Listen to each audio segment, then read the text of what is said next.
28 grados nada más. De acá en más, los sonidos de la realidad. Son los audios de la mañana. Bueno, a la espera del número de inflación del mes de diciembre que va a dar a conocer hoy el INDEC, se espera que esté entre el 25 y el 30%, un golpe durísimo para el bolsillo, mientras que los dólares financieros empiezan a subir, digamos, no ayer, subió sí el dólar blue ayer y aumenta también la brecha entre el dólar oficial y los dólares paralelos, pensando un poco hacia adelante, qué va a pasar en enero, febrero, con el salario, con la inflación, con el dólar. Bueno, en este contexto de mayor incertidumbre, ayer el gobierno logró retomar el acuerdo con el Fondo Monetario Internacional. Luis Caputo, el ministro de Economía, en conferencia de prensa a las 9 de la noche hacía este anuncio. Y queríamos anunciarles que hemos llegado a un acuerdo con el Fondo Monetario Internacional en el marco de la 7ª revisión del programa de facilidades extendidas. Primero dejar claro que este no es un acuerdo nuevo, ¿sí? Se ha reflotado el acuerdo anterior que estaba caído por el incumplimiento de las metas. Reflotar este acuerdo requería un mayor compromiso, de alguna manera, para compensar lo que fue la pérdida de credibilidad, en particular ocurrida en los últimos 2 trimestres. Se refiere al último semestre del gobierno de Alberto Fernández, en el que efectivamente el entonces ministro de Economía, Sergio Massa, que además terminó siendo el candidato del oficialismo, ya a partir de septiembre, ¿se acuerdan? En agosto hizo una devaluación del 20%, que fue un desastre porque fue todo a precios, y en septiembre, bueno, directamente decidió romper amarras con el Fondo Monetario Internacional y empezó los incumplimientos respecto de, sobre todo, el déficit fiscal, ¿no? Entonces ahí estaba caído el acuerdo con el fondo. Lo que dice Caputo es: tuvimos que retomar aquel acuerdo comprometiéndose al déficit cero. Ahora la promesa de Milei es que va a ir más rápido con el ajuste fiscal de lo que le había pedido el fondo en el acuerdo que firmó en su momento con Martín Guzmán y después con Sergio Massa, ¿no? También es cierto que el gobierno nacional no buscaba un nuevo acuerdo, porque si habría un nuevo acuerdo con el fondo tenía que pasar por el Congreso. Claro. Y entonces ahí tenía un problema diferente. Lo tenía que aprobar el Congreso. Eso por una ley de Guzmán. Claro, entonces buscó, dice, bueno, reflotemos el acuerdo viejo. En este contexto van a entrar 4.700 millones de dólares que son para pagar deuda, así lo aclaraba Caputo. Y sujeto a la aprobación del fondo, esto va a implicar un desembolso de 4.700 millones de dólares. Este desembolso, también quiero dejar claro, no es plata nueva, ¿sí? Este desembolso de 4.700 millones de dólares es la plata para pagar los vencimientos de capital ocurridos en diciembre, el vencimiento de enero y el vencimiento que va a venir en abril, ¿sí? Esos 3 vencimientos suman aproximadamente ese monto. Bien, eso decía Caputo, lo que se pagó a falta de los giros del fondo, se utilizaron reservas del Banco Central, pues además el Banco Central, entre otras cuestiones, quedó fundido, con lo cual ahora van a usar esta plata para reforzar también las reservas del Banco Central. Mientras tanto, lo que dijo Caputo es que en caso de que la ley del mega ómnibus no pasara por el Congreso, las medidas van a ser todavía más duras. Lo que pasa es que la ley mega ómnibus, que esta es una de las grandes preguntas, ¿por qué en lugar de ir con la cuestión económica, que es la más urgente, mandar una ley que abarca otro tendal de asuntos y complica el trámite parlamentario? En materia impositiva o en materia de recaudación de impuestos, la gran pregunta es qué va a pasar con el impuesto a las ganancias, ¿no? Porque lo que dijo Milei es que la quería restituir, pero todavía no mandó al Congreso el proyecto de ley que volvería a gravar los salarios, la ganancia, los salarios altos. Ayer, con el paso de Patricia Bullrich por el Congreso, la ministra de Seguridad fue a defender otro paquete de cosas, pero en ese contexto habló de la reimposición del impuesto a las ganancias. Massa generó un discurso del miedo, del terror, mintió, usó recursos estatales para la campaña, ¿no? Generó un Estado gigante, dejó las provincias sin el impuesto a las ganancias, que ahora están todas las provincias pidiendo, y le votaron, las provincias le votaron, se agarraron la pala y se enterraron, y ahora están pidiéndole a Milei desenterrame. ¿no? Y a Massa le dijeron enterrame y te entrego a vos el impuesto a la ganancia para que hagas campaña. Ahí le gritan. Bueno, mi ley porque vota siempre bajar impuestos, pero muchos diputados no lo votaron. Bueno, ahí estaba Patricia. Muchos diputados no lo votaron. Ahí estaba Patricia Bullrich culpando a Massa de parte de la pérdida de la recaudación y el aumento del déficit a través de haber promovido como ministro y candidato la eliminación del impuesto a las ganancias. Y ahí le dice, pues si lo votó Milei al impuesto también, ¿no? Sí, en realidad. A la quita, la eliminación. A la eliminación. Y en realidad cuando dicen muchos diputados no lo votaron, en realidad muchos diputados se abstuvieron. No es que no lo votaron. Claro. Bien, mientras tanto fue a defender también el paquete de cambios de la ley de tránsito y el Código Penal, que lo procuran todo el paquete, digamos, antipiquetes. Y en ese contexto, Patricia Bullrich habló de Cristina Fernández de Kirchner y recordó cuando la propia Cristina Fernández de Kirchner promovía la regulación de los piquetes.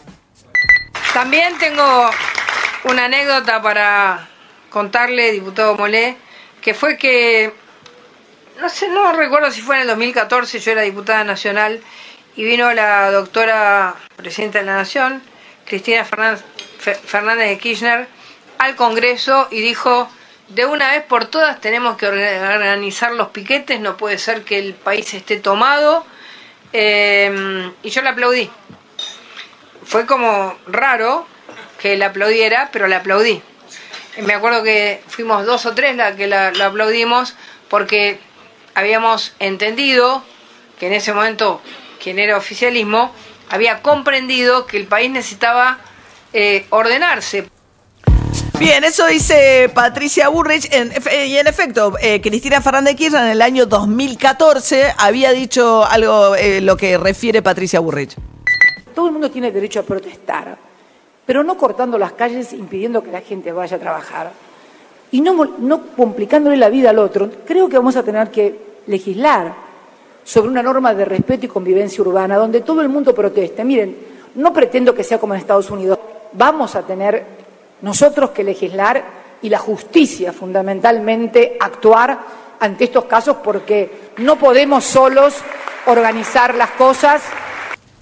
Bien, lo que alguna de las reformas o alguna de las cuestiones en las que el gobierno empieza a aceptar cambios o modificaciones tuvo que ver con el tema de que cualquier reunión de más de 3 personas tenía que pedir permiso. Bueno, ese artículo, dijo Patricia Bullrich, eso ha generado mucho debate, lo vamos a sacar, dijo ayer Patricia Bullrich.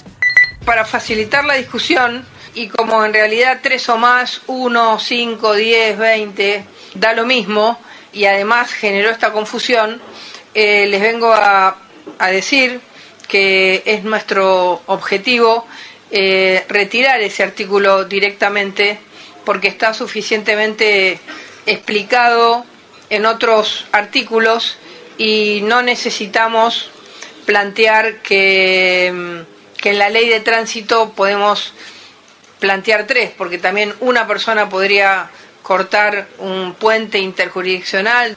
Pensamos que es mejor retirarlo. Así que denlo por retirado.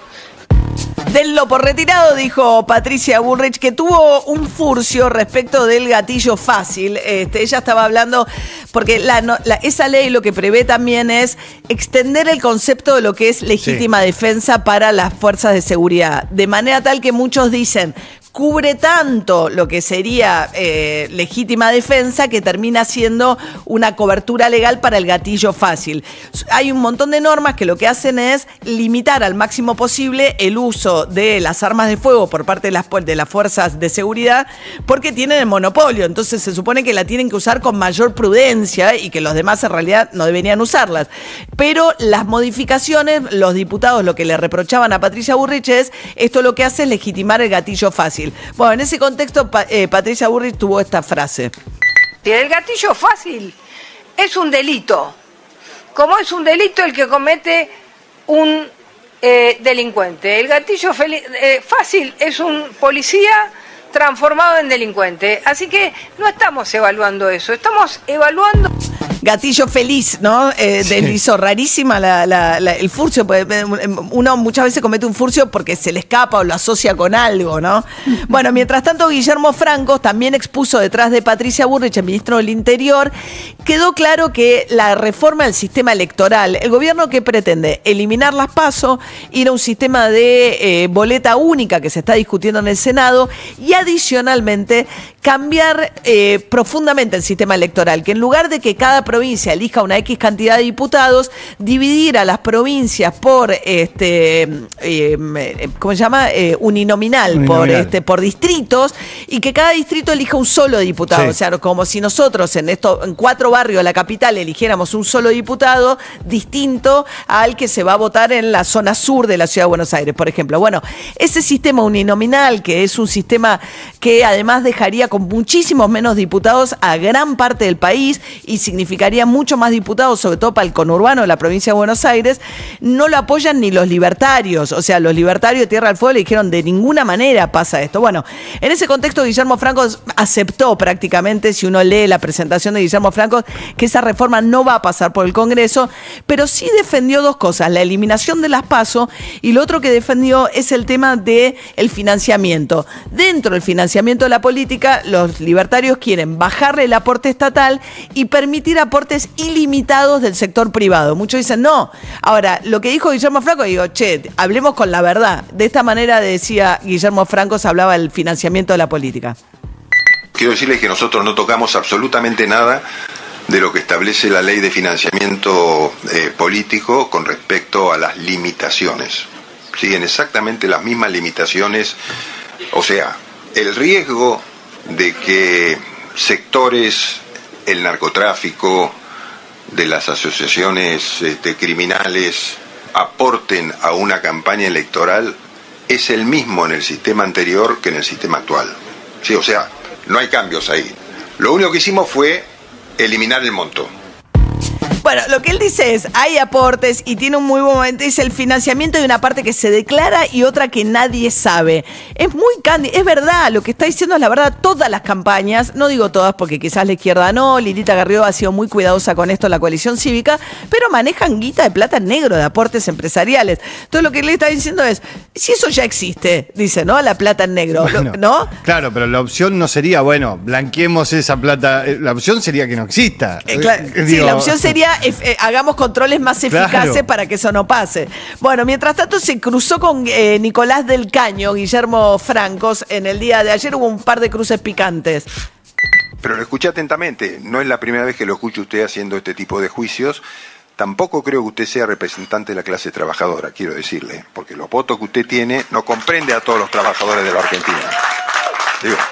Digo, es solamente un comentario, porque yo creo que a veces nos atribuimos representaciones que no tenemos. Lo digo en general, la clase trabajadora son, si consideramos los activos 6 millones, si consideramos el total serán 14 millones de trabajadores, usted no tiene 14 millones de votos. Así la que gritaba, empezando por ustedes, es Miriam Bregman, ¿no? Sí. Bueno, la representatividad numérica es una cosa y lo que vos ideológicamente proponés en tu legislación es otra, ¿no? Porque usted nos representa mandando un 2%, pero tiene que ver también con tus propuestas lo que vos podés representar. Sí, pero también es a quien adhiere. Es cierto que hay una enorme cantidad de trabajadores que votaron por Javier Milei. En ese contexto también hubo otro cruce en la comisión que siguió. Yo creo que ayer fueron de los ministros más sólidos, digamos. Podés estar de acuerdo o no, pero Patricia Bullrich ya fue ministra de Seguridad. Después estuvo Guillermo Francos, que es sólido en su representación, y Chirilo, el secretario de Energía, también es muy sólido. Digo, podés estar de acuerdo o no con sus propuestas, pero quiero decir, tuvieron presentaciones bastante sólidas, cada uno de ellos en su área. Chirilo, el secretario de Energía, tuvo, en realidad no él un cruce, sino que estaba presidiendo las sesiones, el plenario de comisiones en ese momento, era expert. De una manera muy áspera lo hizo, porque no permitía, se metía en considerar si los que hacían preguntas o hacían monólogos de opinión. En ese contexto se enganchó y se peleó feo con Santiago Cafiero, el ex canciller José Luis Espert. sujetos no residentes. En que va a preguntar lo que usted quiere, donde le corta el micrófono y punto. Incluyen este usted tipo tiene que ser respetuoso con el resto de los diputados. Sí, señor. Habló el señor Chirilo, usted le hace preguntas a Chirilo. Cuando le toque al señor Kirchner, bueno, vos no le me hace decís a quién le preguntas. toca hacer preguntas. Hay reglas de juego de respetar. El impuesto Hay sobre reglas bienes de juego que tiene que personales. respetar. Listo. No me cortese, no me cortese. ¡Ey! Ahí le corta el micrófono. Sigue en el uso de la palabra. Entonces que Santiago Cafiero se para y se acerca a la mesa donde está presidiendo Expert. Y le saca el micrófono a Expert. No tenés que hacer nada acá. Eran 5 palabras. Te voy a cortar la palabra. ¿Cómo me van a cortar la palabra? Te voy a cortar la palabra. ¿Por qué? Porque vos no respetás a los otros, a tus colegas. Eran 5 minutos cada uno. Entonces vos no perdiste el uso de la palabra. Bien, ahí estaba, le dice, así son los kirchneristas. Después le dice que a Cafiero lo acusen de kirchnerista, es casi gracioso, porque de haber sido el funcionario más odiado por el kirchnerismo del gobierno de Alberto Fernández, Santiago Cafiero. Pero bueno, la cuestión es que no estuvo exento de momentos ríspidos, pero dentro de todo, si uno escucha, yo ayer lo escuché largo, me quedé porque me interesaba mucho el debate. Si uno escucha el debate, me parece que ayer hubo un debate bastante rico en el plenario de comisiones. Ayer estuvo mucho más organizado que el día anterior y eso también generó que los diputados estén un poco más cómodos en la discusión. 7:16 de la mañana. Esto es Billy Idol, Rebel Yell, una mañana fresca en la ciudad de Buenos Aires, 21 grados 4, el cielo encapotado, una brisa agradable, la máxima de apenas 28.